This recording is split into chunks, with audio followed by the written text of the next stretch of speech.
வணக்கம். முக்கிய செய்திகள். இனியும் பொறுக்க முடியாது. சிஎஸ்கே உரிமையாளர் அவசர ஆலோசனை. சுரேஷ் ரெய்னா வெளியிட்ட தகவல்.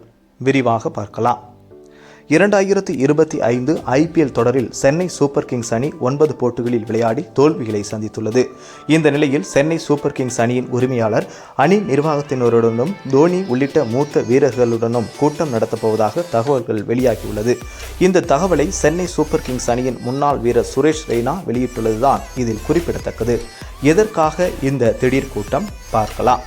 2025 ஐபிஎல் தொடரில் சென்னை சூப்பர் கிங்ஸ் அணி மிக பெரும் எதிர்பார்ப்புடன் களமிறங்கியது. 6வது முறையாக அந்த கோப்பையை வெல்லும் என ரசிகர்கள் எதிர்பார்த்திருந்தனர். கடந்த 8 ஆண்டுகளுக்கு முன்பு சிஎஸ்கேவில் விளையாடிய ரவிச்சந்திரன் அஸ்வின் மீண்டும் அணியில் இடம்பெற்றிருந்தார். மேலும் அந்த அணி ஏலத்தில் சிறப்பாக செயல்பட்டதாக பலரும் நினைத்தனர். வழக்கம் போல சிஎஸ்கே அணி அனுபவ வீரர்களை வைத்து பிளே ஆஃப் சுற்றுக்கு முன்னேறிவிடும் என அனைவரும் எதிர்பார்த்தனர். ஆனால் எல்லாமே தலைகீழாக மாறியது. ஐபிஎல் தொடர் துவங்கியது முதல் சிஎஸ்கே அணியில் பேட்டிங், பந்துவீச்சு, ஃபீல்டிங் என அனைத்துமே சொதப்பியது. மேலும் கேப்டனாக இருந்த ருதுராஜ் கெய்க்வாட் காயம் காரணமாக அணியிலிருந்து நீக்கப்பட்டார். அவருக்கு பதிலாக தோனி மீண்டும் கேப்டனாக பொறுப்பேற்றார். அதன் பின்னர் சிஎஸ்கே அணி வெற்றி பாதைக்கு திரும்பும் என எதிர்பார்க்கப்பட்ட நிலையில் சிஎஸ்கே அணி தொடர்ந்து தோல்விகளையே சந்தித்து வந்துள்ளது. எந்த ஆண்டும் இல்லாத அளவுக்கு சிஎஸ்கே அணியின் பேட்டிங் ஆர்டர் பலமுறை மாற்றி அமைக்கப்பட்டது.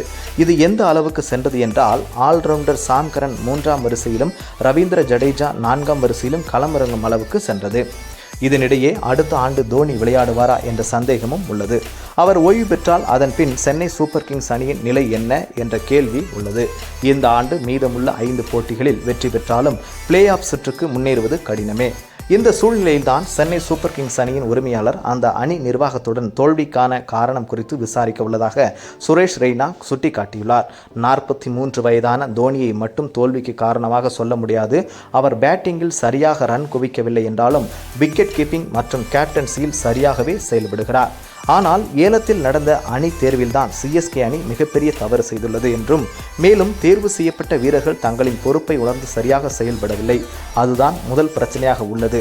அது குறித்து உரிமையாளர் கூட்டத்தில் விவாதிக்கப்படும் எனவும் சுரேஷ் ரெய்னா தெரிவித்துள்ளார்.